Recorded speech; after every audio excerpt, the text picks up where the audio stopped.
Mi nombre es Agustín Laje, soy politólogo y escritor y quiero contarte que recientemente fui denunciado ante INADI, el Instituto Nacional contra la Discriminación, la Xenofobia y el Racismo del Estado argentino, por supuestamente haber incurrido en discurso de odio.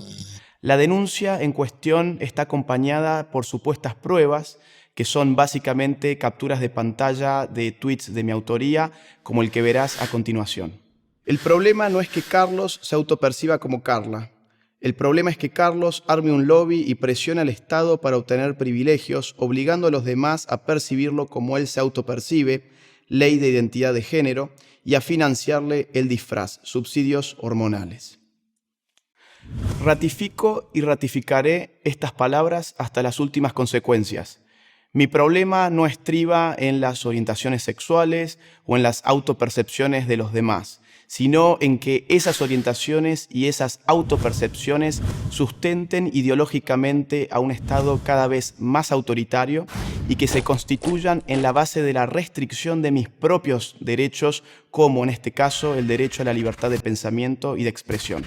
Una sociedad libre no puede coexistir con instituciones como INADI, cuyo objeto de control y de intervención es precisamente el pensamiento y la expresión de la ciudadanía. Pero lamentablemente estas instituciones, que bien nos pueden recordar al totalitarismo que imaginaba George Orwell en 1984, cristalizado en el Ministerio de la Verdad, están expandiéndose por toda América Latina. CONAPRED, por ejemplo, es el nombre que este tipo de instituciones toma en México, país en el cual, en mi reciente visita, sus funcionarios se apersonaban en mis propias conferencias con el objeto de amedrentarme, diciéndome que venían a vigilar si en mis conferencias había o no había discurso de odio. Pero ¿cómo se nos van imponiendo estas instituciones en América Latina?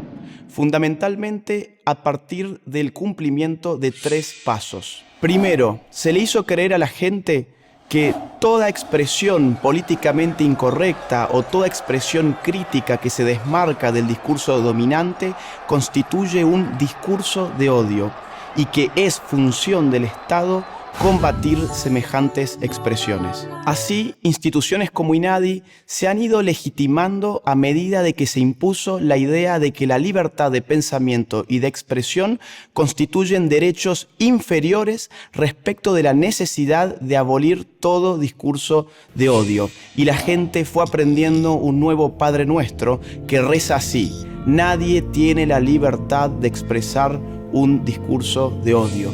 Tal es, en efecto, el nuevo dogma oficial de estos organismos represivos. Segundo, el problema, desde luego, consiste en quién tiene el poder para determinar qué es un discurso de odio y qué no es un discurso de odio. Y ese poder fue concedido a organismos como INADI, que no está compuesto por ángeles benevolentes, sino por burócratas cuyo sueldo pagamos con nuestros impuestos para que restrinjan nuestras libertades y que ni siquiera parodian en la mayoría de los casos neutralidad ideológica, sino que se trata de personas abiertamente comprometidas con los ideales de las izquierdas. Tercero, otorgarle al Estado y a sus burócratas la facultad de determinar en qué consiste un discurso de odio y en qué no consiste un discurso de odio implica que seguidamente les otorguemos la facultad de sancionar nuestras motivaciones y nuestras intenciones más íntimas. Y es que la propia noción de discurso de odio refiere a una dimensión íntima, subjetiva y hasta psicológica de la conducta humana, a la cual ningún Estado que respete la libertad humana pretendería jamás escrutar. Solo los estados totalitarios se han arrogado la facultad de juzgar los sentimientos, las motivaciones y las cuestiones más íntimas de los individuos. Finalmente, toda expresión que se desmarque de la corrección política, todo pensamiento crítico que ponga en cuestión el pensamiento hegemónico puede ser considerado discurso de odio, y así la censura estatal puede ser a su vez considerada no como un acto de violencia, sino como un acto de amor. Yo soy una anécdota en este contexto, un caso más entre tantos.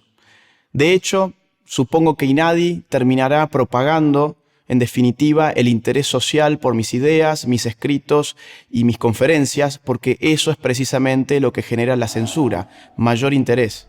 El problema verdadero, en este caso, es la pasividad con la cual nuestra sociedad viene tolerando cotidianamente todas estas afrentas contra la libertad individual.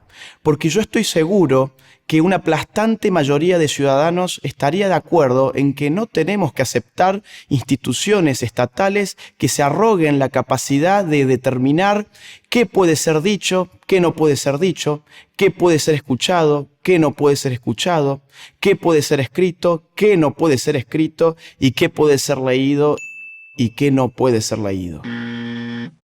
Por mi parte, hoy a través de este video, ratifico que jamás entregaré al Estado ni a ningún burócrata que vive de mis impuestos el poder de limitar mi derecho a la libertad de pensamiento y de expresión, y mucho menos la facultad de pretender escrutar las motivaciones más íntimas que subyacen a mi pensamiento y a mi expresión crítica, calificándola despectivamente como discurso de odio.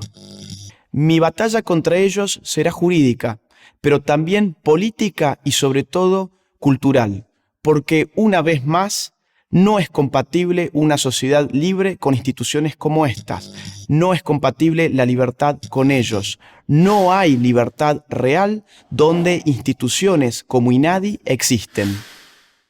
Soy Agustín Laje para los ignorantes.